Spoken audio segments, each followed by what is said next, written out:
News voice, जो हर खबर से आपको कराए रूबरू। सरकारी नीतियों के विरोध में बैंक कर्मचारियों का गुस्सा आज फिर फूट पड़ा। यूनाइटेड फोरम ऑफ यूनियन के बैनर तले आज देश भर के साथ रेवाड़ी में भी बैंक कर्मी हड़ताल पर रहे। इस दौरान बैंक कर्मचारियों ने बैंक की नीतियों के विरोध में न केवल धरना प्रदर्शन किया, बल्कि शहर में जुलूस निकालकर सरकार के खिलाफ जमकर नारेबाजी भी की। साथ ही सरकार को चेतावनी दी है कि अगर समय रहते बैंकों ने अपनी नीतियों में बदलाव नहीं किया और उनकी मांगों को पूरा नहीं किया तो आने वाले दिनों में उनका यह आंदोलन बड़ा रूप ले सकता है। प्रदर्शनकारी बैंक कर्मचारियों का कहना है कि सरकार एक एक करके सभी बैंकों का निजीकरण करने पर उतारू है और वित्तीय घाटे की बात कहकर बैंकों का विलय किया जा रहा है। 3 बड़े बैंक विजया बैंक, देना बैंक और बैंक ऑफ बड़ौदा इसके उदाहरण हैं। उन्होंने कहा कि इस नीति के तहत सरकार बैंकों को पूंजीपतियों के हाथों में सौंपना चाहती है, जिसे वे किसी सूरत में बर्दाश्त नहीं करेंगे। बैंक कर्मियों ने कहा कि वे हड़ताल करके ग्राहकों को परेशान करना नहीं चाहते, यह तो सिर्फ उनकी मजबूरी है। जहां तक एनपीए का सवाल है तो एनपीए सरकार ने बढ़ा रखा है, इसमें बैंकों का कोई कसूर नहीं है, क्योंकि सरकारी योजनाओं पर ध्यान देने से बैंकों का लाभ नहीं बढ़ सकता। वित्तीय घाटा बैंकों की वजह से नहीं बल्कि कॉरपोरेट सेक्टर की वजह से बढ़ रहा है। इसके अलावा उन्होंने कहा कि वेतन वृद्धि उनकी जो लंबे समय से रुकी हुई है, यह एक बड़ी समस्या है। वहीं पेंशन भी नाममात्र दी जा रही है। सरकार की सोच है कि बैंकों का निजीकरण करके पूंजीपतियों का लाभ पहुंचाया जाए। उन्होंने कहा कि समय रहते यदि सरकार ने उनकी मांगों को पूरा नहीं किया और नीति में बदलाव नहीं किया तो बैंक कर्मचारी चुप नहीं बैठेंगे। रेवाड़ी से न्यूज वॉइस के लिए संजय कौशिक के साथ अजय सागर अत्री की रिपोर्ट।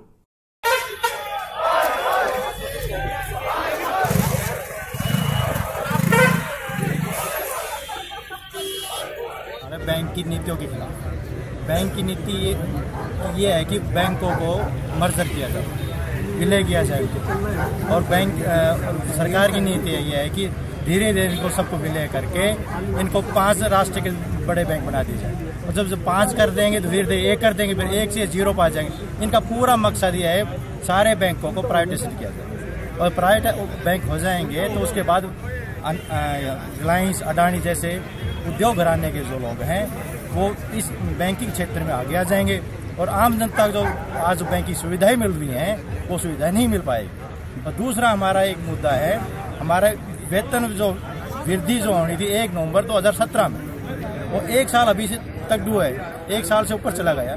तीसरा मुद्दा हमारा पेंशन का। हमारे कई पेंशनर ऐसे हैं जो 40 साल से पेंशन ले रहे हैं, कई जो एक्सीडेंट में मौत हो जाती है उनकी पेंशन, फैमिली पेंशन जो होती है उनकी 500 रुपये फैमिली पेंशन है। आज के टाइम हम जब देखते हैं स्टेट गवर्नमेंट में वृद्धा जो पेंशन है वो भी कह रहे 2000 कर दी गवर्नमेंट ने। एक हमारे बैंकर की पेंशन जो फैमिली पेंशन है वो मात्र 500 रुपये है। एक उन फैमिली पेंशन में जो है वेतन वृद्धि की जाए। तीसरा जो है जो बेड लोन है उनको बंद किया जाए। जो बेड लोन है वो सारी कॉर्पोरेट घरानों के हैं। ये लगभग 2,00,000 करोड़ रुपए ये वित्तीय घराने के लोग खाते। पहले भी हम कह रहे हैं मई में हड़ताल कर चुके हैं, 30 और 31 मई को। अब यदि हमारी मांगे नहीं सुनाई करती है तो हमारी टॉप लीडरशिप बैठी हुई है और वो आगे अनिश्चितकालीन की घोषणा करेगी। ऐसा है, हमने 21 दिसंबर को स्ट्राइक की थी, वो हमारी आईबोक की हड़ताल थी, उसमें सारे ऑफिसर शामिल थे। आज जो हमारी हड़ताल है United forum of bank union के झंडे तले है।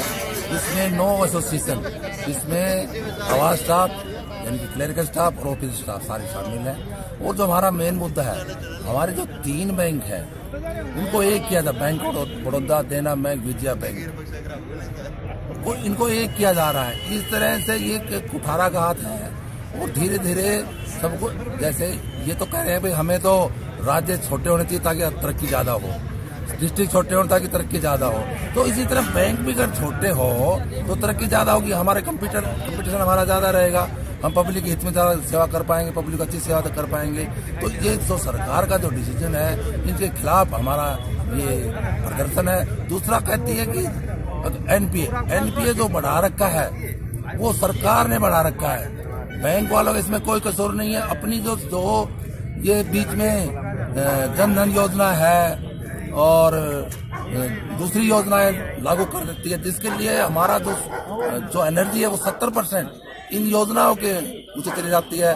हम बैंक की तरफ तो ध्यान ही नहीं दे पा रहे। कहते तुम्हारा प्रॉफिट का, बैंक का काम है डिपॉजिट लाना, और लॉस। हम उसकी तरफ जब ध्यान ही नहीं दे पाएंगे तो हमारा प्रॉफिट किस तरह बढ़ेगा।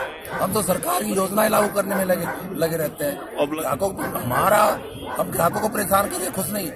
इसी एवज में हमने 24 तारीख को हमने अपना बैंक खोला है। हम लगातार भी ट्राई कर सकते थे ताकि पब्लिक को परेशानी ना हो, तो हम पब्लिक को परेशान करने का हमारी कोई नीयत नहीं है। ये पब्लिक के हित में है। अगर ये जो बैंक है अगर ये प्राइवेट कर दिए गए तो जिस तरह पहले कोई आदमी बैंक के अंदर नहीं घुसता था, ऐसे ही पूंजीपतियों का राज हो जाएगा, छोटे आदमी अंदर नहीं घुस पाएंगे।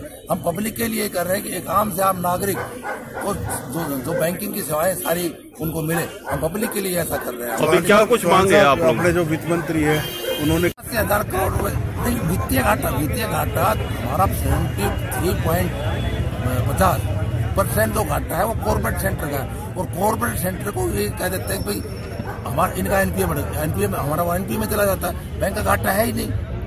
ये तो सरकार दिखा रही है ताकि पब्लिक में दिखा के बैंक घाटे में चल रहे हैं, इनको प्राइवेट कर दिया जाए और जो पूंजीपतियों को बेच दिया जाए और आम पब्लिक परेशान होगी। अब क्या कुछ मांगे आप लोग? अब आज जो हमारा जो मेन मुद्दा है ये जो 3 बैंकों का विलय है ये है, और एनपीए के मुद्दे में है कि एनपीए हमें जो सरकार है हमें पावर दे ताकि हम अपना जो एनपीए की राशि जो कॉर्पोरेट सेक्टर में बैंकों की डूबी हुई है उन राशियों को वसूल कर सके। और हम लॉस में बैंकों में जाने को औचित्य ही नहीं है। बैंक प्रॉफिट में प्रॉफिट।